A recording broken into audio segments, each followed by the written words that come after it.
A Rádio USP apresenta Programa Universidade 93,7.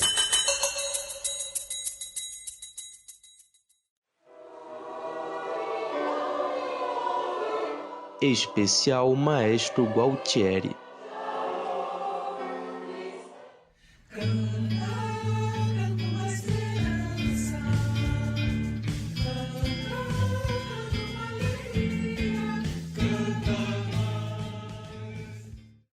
Bom dia, ouvintes! A música é uma das mais antigas formas de arte, que desperta sentimentos únicos em cada pessoa. Todo mundo tem aquela canção que traz uma boa recordação ou te faz lembrar de alguém especial, ou ainda aquela música que te deixa triste apenas com alguns acordes. E hoje vamos apresentar um maestro que vive da música há quase 4 décadas. Gualtieri Belloni Filho é músico, compositor e produtor musical. Além de participar de projetos sociais e usar a música como uma ferramenta transformadora. Nesse programa, vamos trazer um pouco da vida e obra do maestro. A nossa equipe acompanhou de perto um dos projetos mais inéditos que busca entender a alma a partir da música, a cantoterapia. Eu sou Ana Carolina Guerra e nosso especial começa agora.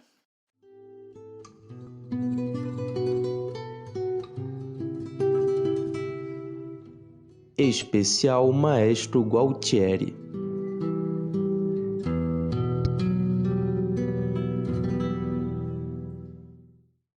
Mas primeiro, toda história tem que ter um início. E esse início reúne memórias doces da infância, musicadas por canções italianas tradicionais.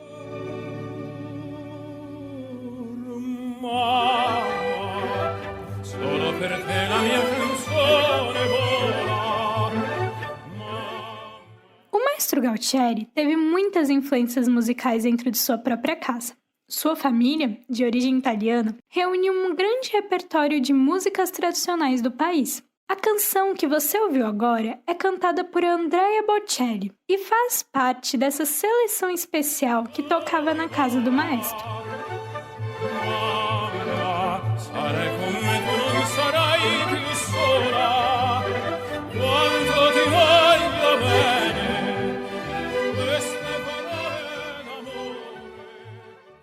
Mama, música popular composta em 1940, já foi performada por grandes nomes das orquestras italianas, como Luciano Pavarotti e o próprio Bocelli. Mas o mais importante para o nosso programa é o que essa canção se entrelaça intimamente com a descoberta da música pelo maestro e com a relação do músico com seu pai.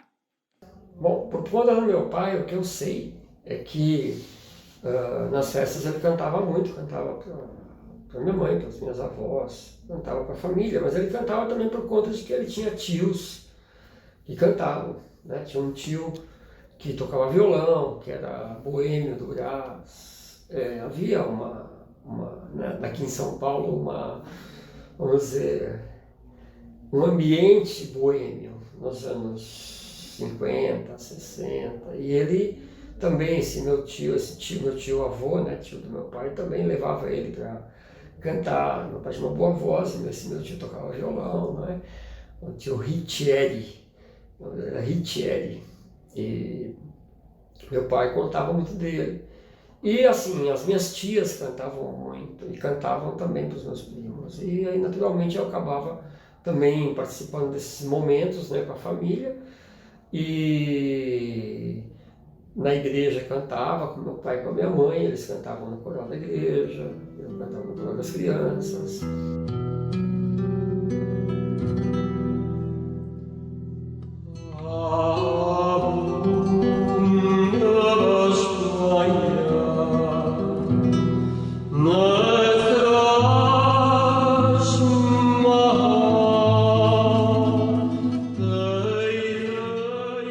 A música também representa um legado na família de Gualtieri, passada através das gerações. Seus filhos, Valentini e Victor Belloni, seguiram a tradição familiar da música. Vamos ouvir agora um pequeno relato de Victor Belloni. Durante a carreira toda dele ali no teatro, eu tive diversas oportunidades de acompanhar as óperas, os concertos, acompanhava meu pai em algumas apresentações, e isso foi fazendo com que o universo musical se tornasse mágico para mim, que eu me apaixonasse realmente por esse universo e fosse ali me desenvolvendo cada vez mais. Então, meu pai, sim, ele me ofereceu aí uma formação, uma possibilidade de formação muito grande no cenário musical. Frequentava diversos tipos de apresentação com ele, de música popular, de jazz. Às vezes ele me levava para tocar junto com ele em alguns trabalhos que ele desenvolvia. Como compositor também acompanhei ele em algumas gravações que ele realizou, e isso contribuiu muito para a minha formação. O que ele me ofereceu me possibilitou, de maneira autônoma e autodidata, a continuar aí com a prática musical e buscando os meus próprios caminhos dentro da música. Valentina Belloni, a filha do maestro Galtieri, também comenta sobre sua relação com o pai e a música. Com certeza, a minha vida toda, a minha maior influência musical foi e é o meu pai, porque desde sempre eu acompanho o trabalho dele, tanto dentro, cantando nos corais e participando dos trabalhos, como do lado de fora, sendo espectadora, assistindo os concertos, as cantatas, todo o trabalho que ele fazia e faz. E muitas coisas diferentes, tanto assim, ambientes da música clássica, da música erudita, como os ambientes mais informais nos projetos filantrópicos que ele faz, tanto nos Meninos do Morumbi como outros projetos, tendo contato com outro tipo de cultura, outro tipo de arte. Então ele sempre trouxe muitas referências de lugares diferentes para mim, e isso tudo o tempo todo dentro de casa e fora de casa. Ele sempre foi uma grande figura de influência para mim em todos os aspectos musicais. Então, essa coisa da brincadeira musical em casa sempre existiu e ainda existe, né? É muito interessante porque a criança, quando ela é estimulada a ter essa relação musical e ter um pai músico, e não necessariamente como eu, nunca quis que nenhum deles, nunca trabalhei de forma tirânica, né? Você vai ser músico, eu nunca tive isso, nunca admiti isso em nada da minha vida, nem com ninguém. Né? Cada um tem que ser o que decide ser, aquilo que tem na sua alma. Mas a música é importante para a vida social, assim como eu trabalho a música como uma atividade social, uma atividade de sociabilização e também de qualidade de vida, principalmente, né? Também quis proporcionar isso para eles, sempre um ambiente musical. Então os meus filhos tocam guitarra, tocam bateria, cantam. Minha filha lá em Tours, está lá na França, ela decidiu que ela quer seguir carreira, então tem duas vezes por semana ela tem aula comigo online. E é muito interessante ter essa pluralidade, né, da juventude, e deixá-los realmente seguir a sua essência. A gente não pode impor a nossa essência, a essência de ninguém. Eu sou bem favorável que cada um deve buscar realmente no seu interior a sua decisão de atuação aqui no planeta.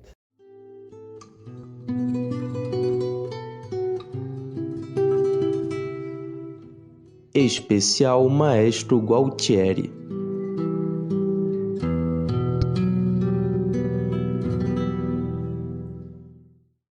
Com o passar dos anos, o maestro foi se especializando cada vez mais, passando por diversas experiências na sua longa carreira. O instrumento que guiou essa trajetória foi o violão. Eu me interessei pelo violão popular, depois pelo violão clássico. Daí ela me preparou e eu fui para o Conservatório Dramático Musical de São Paulo, que era uma escola muito famosa, talvez a melhor escola que nós já tivemos no século XX, de formação de músicos aqui no Brasil. Era uma escola que, quando você saía com credencial para entrar direto no Conservatório Nacional da França, sem passar por exame. Então é importante que essa escola formou vários compositores famosos, vários músicos famosos brasileiros, e vim preparando minha vida no ginásio e no colégio para fazer engenharia mecânica. Fiz estágio na Volkswagen, mas paralelamente estudando música. Então aí o violão virou uma paixão. Claro, depois também tive que estudar um pouco de piano, a gente tem que estudar, né? O maestro tem que estudar um pouco de piano, mas o violão acabou sendo o meu instrumento de referência, buscar realmente no violão clássico. Comecei a ouvir muito Villa-Lobos, ouvi compositores do Garoto, ouvi compositores realmente de ponta no Brasil, do violão clássico, né? Isso me interessou muito. A obra, para vocês terem uma ideia, a obra de violão clássico do Brasil no mundo, ela é uma obra respeitadíssima.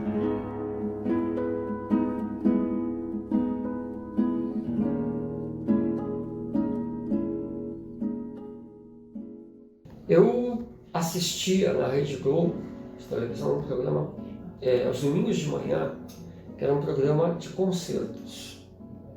E voltando de uma atividade da igreja, eu tinha 15 para 16 anos, estudava violão popular já, e eu vi o duo Assad, que é um duo famoso, tocando uma obra do Villa-Lobos chamada Lenda do Caboclo, que é uma obra para piano, e eles transcreveram.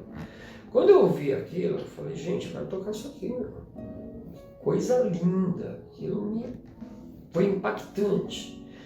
Então, naquele momento, essa obra, A Lenda do Caboclo, ela passou a fazer parte dessa coisa, desse ideal violonístico, né, de buscar aquela execução. Isso também aconteceu em outros momentos com o rock and roll, quando eu comecei a ouvir rock progressivo, você buscar aquele guitarrista que faz aquele solo. Então, precisando como a mídia, quando ela se propõe a trazer uma informação diversificada, ela influencia bem os jovens. Isso foi um fato que aconteceu comigo, eu nunca esqueci esse momento.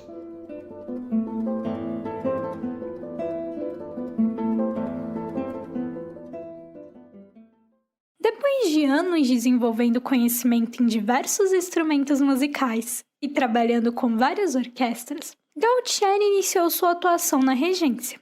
Entre os momentos mais marcantes de sua carreira, o maestro lembra de suas apresentações no Teatro Municipal em 1992. Eu vou destacar um momento marcante para mim, por um aspecto. Nós, em 92, no Teatro Municipal, tivemos a oportunidade de fazer uma ópera, chamada Ópera dos 500. Foi um texto da Marilina Chauí e composto pelo Grupo Pau Brasil, né? E ali foi muito marcante porque nós tivemos a possibilidade de reunir várias vertentes musicais, desde o índio, do negro, do branco europeu, da orquestra, do jazz. E eu participei como cantor do coral, também como solista. Tivemos lá uma divulgação interessante. Mas o que marcou muito nesse projeto foi a convivência. A regência é uma das maiores paixões do maestro no mundo da música. Como regente, Gautieri compôs diversas suítes.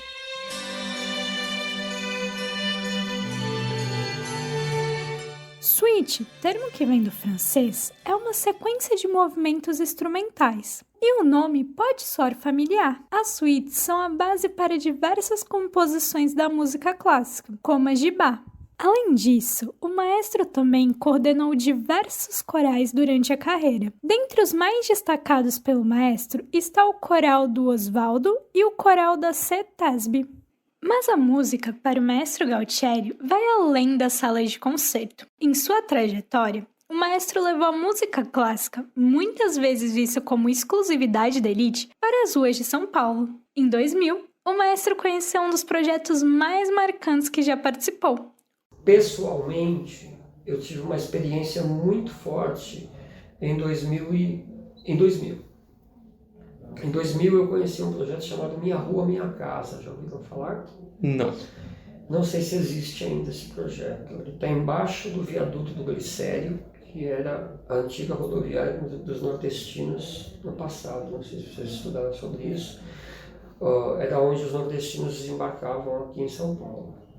A rodoviária do Glicério, que fica ali próximo à Avenida do Estado, ao lado do Parque Dom Pedro. Ali existia um viaduto. Embaixo desse viaduto, uma freira montou um projeto chamado Minha Rua, Minha Casa. Havia um espaço em que ele foi adaptado, né, cedido pela prefeitura embaixo do viaduto. Então todos os moradores de rua, catadores de lata, catadores de lixo, eles tinham a oportunidade de ir lá 2 a 3 vezes por semana para tomar banho, cortar cabelo, tomar remédio, e eles mesmos faziam seus lanches, que os comerciantes dos entornos cediam pão, salsicha, verdura, eles mesmos confeccionavam o lanche e tinham um espaço ali. Então tinham voluntários que escreviam cartas para os parentes do Nordeste, pessoas que tentavam achar identidade, ajudar com documentação, o movimento continuava. E então em 2000 eu conheci esse projeto pela rádio, pela CBN, fui lá, conversei com o Walter Varanda, que era o coordenador do projeto, e passei a ir lá como voluntário. Às quartas-feiras eu sentava às 2 da tarde no chão com eles, tocando violão, ficava lá até às 5, 6 da tarde, tocando e cantando com eles, e muitos deles pegavam o violão também para tocar e traziam instrumentos que tinham. Então, e a gente fazia a roda de música com eles. Fiz isso durante 2 anos, isso marcou muito a minha vida, porque eu pude aprender muito que o morador de rua nem sempre ele é simplesmente um excluído do trabalho ou um excluído da moradia. Muitas vezes ele é um excluído emocional da família, ele é um excluído por conta dele não conseguir se identificar, muitas vezes, com alguns ambientes que a sociedade impõe como algo saudável. Muitos deles têm uma outra opção de vida, né, de busca pessoal, e que muitas vezes a sociedade não consegue absorver. No projeto, o maestro passava tardes inteiras desenvolvendo oficinas de violão e aulas de canto com os participantes. Ele nos contou a importância da função da música dentro de os projetos sociais, ajudando no desenvolvimento de identidade e propósitos. Existe essa música social. Só que dentro do projeto social, ela passa a ter uma função de resgate, de identidade social e, principalmente, de reinserção do indivíduo naquilo que é a sua essência como ser humano, que é uma essência social, participativa, ativa, mas também receptiva do outro. A música, ela entra aqui como nesses projetos? Ela entra como uma possibilidade de dar para essa criança, para esse adolescente, uma identidade social, moral, econômica, em que a grande força dela não é o ter, mas é o realizar, é o fazer. Então eu tenho valor porque eu sei dançar, tenho valor porque eu sei cantar, porque eu sei tocar. Eu tenho valor porque isso é a minha atuação, é aquilo que eu posso proporcionar de bem para a sociedade. A sociedade me vê também de uma forma boa. Por isso, nessa devolutiva, eu passo a ter a minha identidade humana, né, reharmonizada com qualquer nível social. Eu trabalho com coral de empresa, então no coral de empresa pode cantar o presidente quanto a faxineira, e todos vão cantar, todos são cantores. Quando nós nascemos, todos nós, quando o ar entra nos nossos pulmões, a primeira devolutiva que nós damos para esse universo exterior é a nossa voz, que eu gosto de dizer que é a primeira canção que nós cantamos para esse universo. E ela é tão única e tão forte na nossa identidade, que logo em seguida, né, a mamãe sabe se o choro é de dor de barriga, de fome, se é de manha, se é porque a fralda está suja. E isso não está escrito numa partitura erudita. Está escrito no nosso DNA, na nossa essência humana. Então aí é que eu acho que a música, como projeto social, ela nos iguala.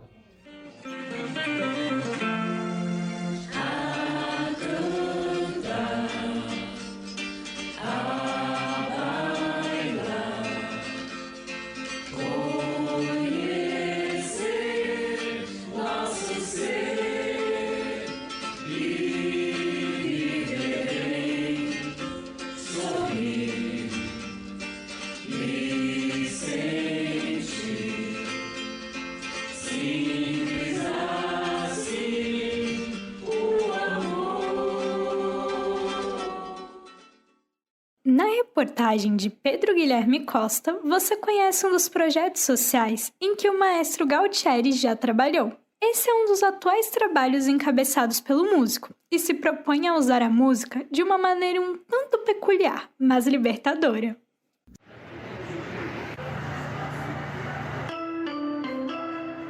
Próxima estação, Next Station, Santos Imigrantes. Desembarque pelo lado esquerdo. Exit on the left side. Segunda-feira, clima frio em São Paulo, como de costume. Mas a apenas algumas ruas da estação de metrô Santos Imigrantes estava o lugar que me abrigaria da garoa pelas próximas 2 horas. Fui recebido por uma gatinha siamesa que mais tarde descobri que se chamava Agnes. Estava no Alma Dalma, um espaço que reúne um grupo de teatro e outros movimentos artísticos. Ali foi onde tive meu primeiro contato com o maestro Gualtieri Belloni Filho. Apareci de surpresa para acompanhar sua aula inusitada de cantoterapia. Olá pessoal, vai começar a meditação musical em Vishuddha da cantoterapia. A música Canto do Povo de um Lugar, de autoria do Caetano Veloso. Todo dia o sol levanta e a gente canta o sol de todo dia. Mas antes de passarmos para a experiência com a aula em si, é interessante traçar um breve histórico dessa forma de unir o canto e a música ao tratamento do corpo e da mente. A música caminha entre os séculos como uma das principais manifestações artísticas da humanidade. A origem da música possui várias versões, mas historiadores e pesquisadores entram em consenso quando o assunto é reconhecer a função social e o poder de mobilização que a música pode ter em diferentes sociedades. Uma dessas funções é medicinal, que segundo historiadores existe desde a formação das primeiras civilizações, Grécia Antiga, Renascença e período Barroco. Esses são só alguns dos períodos com menções claras à utilidade de cura da música. Mas foi só no finalzinho do século XVIII que a música como terapia passou a aparecer em artigos e publicações científicas, e desde então continua a estrelar outras pesquisas sobre o extenso mundo da música. A cantoterapia é uma das vertentes dessa área medicinal. Foi iniciada e fundamentada pela cantora sueca Valborg Verbeck no decorrer do século XX. Segue um pequeno e raro registro da sua voz.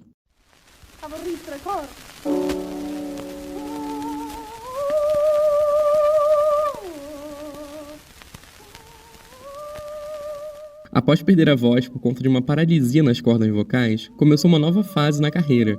Saiu dos palcos para estudar as propriedades curativas do cantar. Os seus métodos de desenvolvimento vocal permitiram que ela recuperasse sua voz em toda a extensão. Fundou um caminho artístico e terapêutico, chamado Desvendar da Voz. Essa escola une a arte, terapia e pedagogia em um objetivo em comum: fazer com que o ser humano possa elevar sua espiritualidade a partir da voz.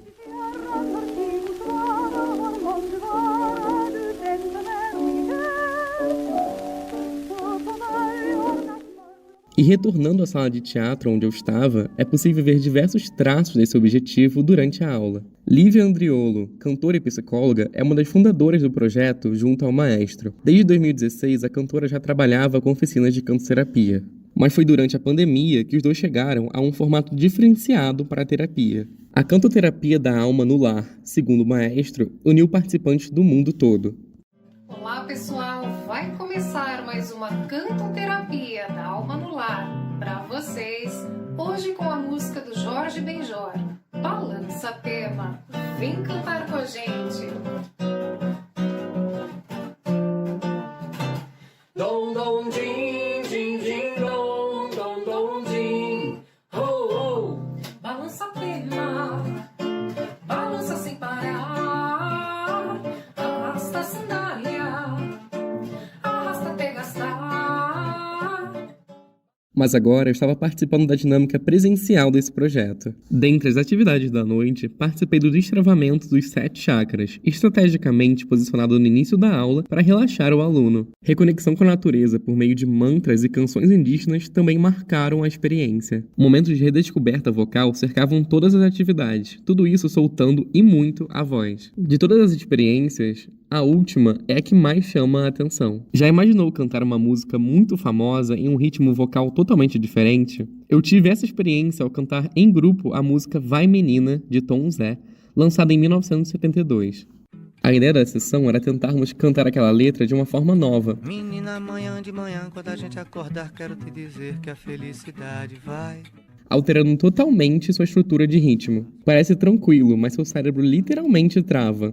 A atividade busca explorar outros espectros da voz do participante. E que tal tentar fazer isso hoje em casa? Fica aí um pequeno teste do maestro. Com essa provocação, me despeço da gatinha Agnes e desse pequeno tour pela cantoterapia. Pedro Guilherme para a Rádio USP. Até a próxima. Vamos ouvir um trecho de uma performance do grupo de cantoterapia do maestro Gautieri.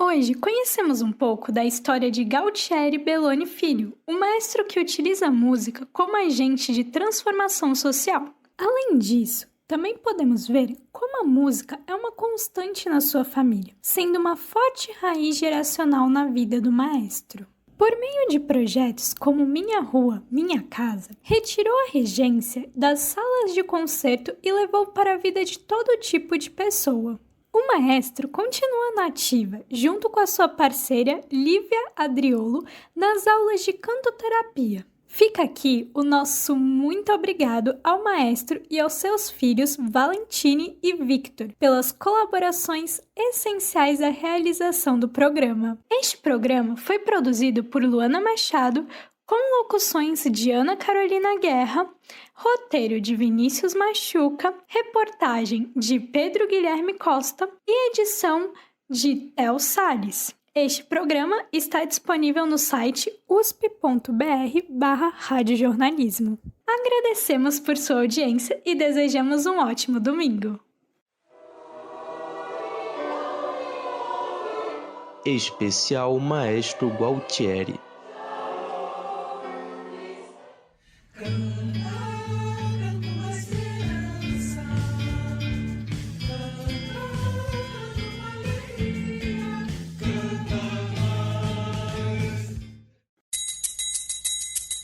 A Rádio USP apresentou Programa Universidade 93,7.